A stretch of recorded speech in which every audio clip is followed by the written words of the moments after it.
बाज से मिला वो तारो नजर तेज लइकिया कहले भैया बड़ी वायरल लाइन हमरे यूट्यूबर भैया लोग स्वागत बा हाय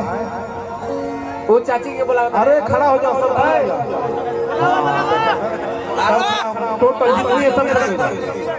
सब लग जाओ एक भी लड़की बैठना नहीं चाहिए सब उठ जाओ तीन हो जाओ आ बकरी बोला तरीका रही एकनी के साँझ ही से बोलावत हमर गर्दन काज गुल में अब देखा तू लोग ये तक संगीत का डांस ना के लोग बुझा कलू है के जना गोलू भैया बंद कर लो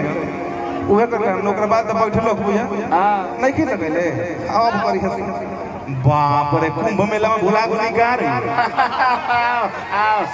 थोड़े हेने बाटो जा थोड़े हेने आवा जा हां दो चार पीछे बढ़ो को है ना हो जा लोग पीछे बढ़ो बढ़ो अरे लगो ना जी भाई कितना सुंदर लगते ना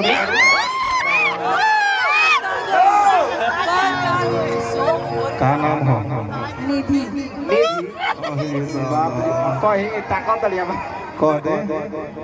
ये हमरा से बड़ी व्यवहार बने लगते हमरा कुछ मत